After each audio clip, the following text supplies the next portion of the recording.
treating them as suspects. And they won't talk to us. So the police have worked with pastors and churches and said, right, you go out into the community, please, we need your help. We can't do it without the community. So, without being rude, unless lazy people get off their bums and stop going, you're doing this wrong, you're doing that wrong to the police, and actually start putting a hand on and putting a hand in the pocket, doing whatever, and lending a helping hand, then, pardon my French, shut the fuck up. Not you, Shana. I think that's really sorry, and it's just telling them your website link don't work. The campaigns are nice and looks beautiful. There is nothing behind that. And I invite you to do the experience. Email them and tell them. I completely agree with that, and I think community-based approaches are the way forward, because you get these like really expensive TV adverts they make every so often, and they must have costed so much money, and I don't see how that is doing anything actively for the kids on the grassroots level, as they say. Like, I don't see how that's doing anything for the young people. They need people within the community, people like you and me, to actively work with them. And that sounds absurd, because like, as soon as you walk out here, you see a young person in a hood, like, we're fed so much crap by the media that we just think it's that person's a bad person, will cross the road. But we actively need to, treat our young people like people, because after all, they are going to grow up to be like, adults like you and me. I've been personally stopped and searched by the police. I know you probably figure why, but now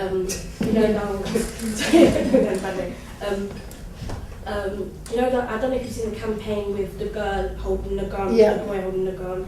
It's sort of like a very shocking campaign, but you have sort of sanctions by the police where they disperse the groups now because of the killings are getting too bad. I want to throw it to anyone in the room. What do you think should be done, or what else do you think we can do to sort of like prevent these killings? Or Kids need to be afraid of not. When I say afraid, not afraid to go out. Need to be afraid of authority figures for starters. When I say authority figures, I don't just mean police. I mean parents. I speak to parents on a regular basis, and they're like, "Oh yeah, my son's my best friend." Sorry, your son's not meant to be your friend. He's meant to be your child. He's meant to be. He's meant to be, in some respects, scared of you. I said last week, it takes a village to raise a child. I remember when I was a kid, I didn't misbehave, not because I was scared of getting arrested. I was just afraid of what my parents would do. Thank you. And kids aren't afraid. You tell them, I'll take you home to see your mum and dad, they're like, I don't care. That's what it basically boils down to. Kids need to be afraid again.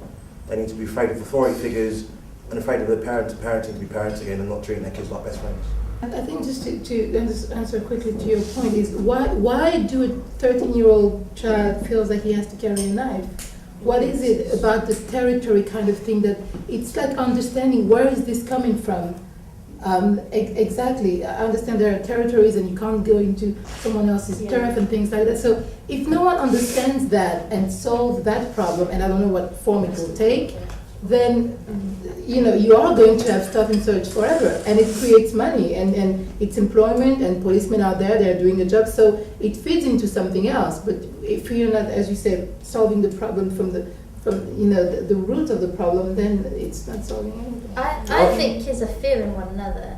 If they haven't got a knife and somebody else has, then they're not protected. And I think it's about children feeling they need to protect themselves, so they're going to pull out the knife first. Or they're the big boy, or they're the big bad boy. I'm not down with the hoods and the lingo.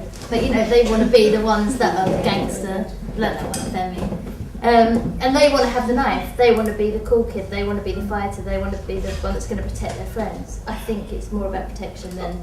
I think a lot of it also is a socio-economic thing, because a lot of these, like, at the end of the day, like, a lot of these kids are brought up by parents that work for 24 hours a day, that are working all the time. Parents are not necessarily, it's not anyone's fault that obviously they're brought up within working class environments, and like it's a fact that within working class environments, people don't have money, so there's a lot of idle people. There's unemployment's going off the like Richter scale, and like there's just people on their estates doing nothing, and then people find things to occupy themselves, and a lot of the time this is all, it ends up being negative things. And so what we have to bear in mind is that at the end of the day, unless young people, we start engaging our young people in education. I had teachers in school that told me that I wasn't going to do, there was no point, I wasn't going to do well in school. I almost got kicked out of school lots of times. I got A stars and A's in my GCSEs, I got A's in my A levels, I went to a really good university, but some kids who are not strong-willed,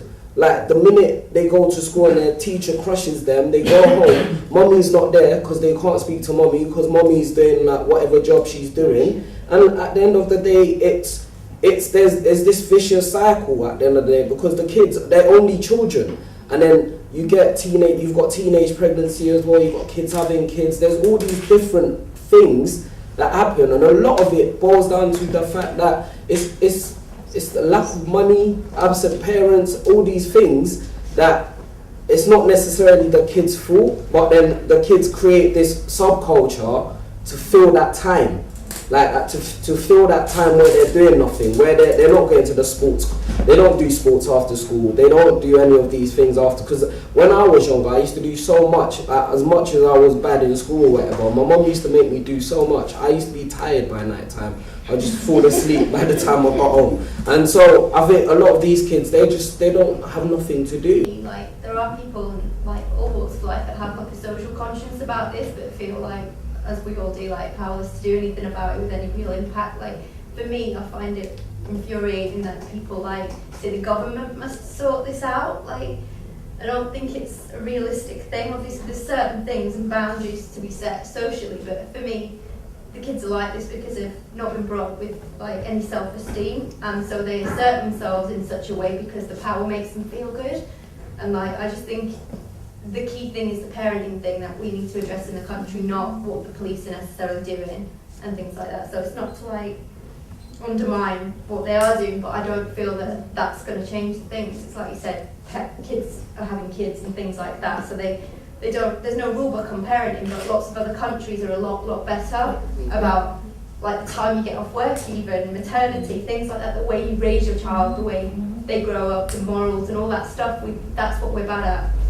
So could I just say something really quickly? Like I have a little theory. Like it might help. You know, just stay with me. When I was younger, by the time I was 11, I could cook, I could wash, I could tidy the house and stuff like that. That was kind of ingrained with me, so that I would be able to take care of myself. And I've been thinking, I'm just like because people don't do that anymore. Like young people are growing up and they don't know how to cook for themselves. They don't know how to tidy their rooms or things like that. Now this is my theory, right? If some people might not be able to tidy their room or whatever, just something as simple as that. So they don't want to be in the mess. So what they do is they go out and hang out outside, right, on the street. Young people can't cook for themselves. They go home, there's no food ready. What do they go and do? Hang outside the chicken shop. So it's like, and then you get like groups of people outside the chicken shop and another group, like, and then they start clashing. And you know, I just think people need to start teaching their children how to cook, clean, wash. It just helps. I agree with that in sense that it doesn't have to be like that. And it's for God's sake, it's the fourth, wealthiest country in the world. It's not like that in France or in Belgium. It's not to that extent of, child like having a knife and stabbing it. It's getting to epidemic proportion, and there are things that can be still fixed. So it's not like, oh, there's nothing we can do, etc. But I think things like that can help, because we do have nice food in Belgium. Get out of here. Firstly, I think we mustn't knock single mums, because I think there's some very strong women out there who are doing a fantastic job with kids. And the other thing about respect is really real, and I do think that children should be taught a bit of fear, but I think it should be fear of disappointing people rather than fear of going home and getting sorted, So I think the fear of letting people down and letting yourself down, I think that's where the strength can be built within kids. And it's not easy talking to parents, is it, Shana? No. Sorry, just to bounce back on the single mother thing, it's the character Lily has got some really harsh words, and she's not a nice person in general. She's trying her bit or whatever, but it's also just purely on a single mother, they do a lot, and so many of my sisters and brothers are getting through that. So I'm speaking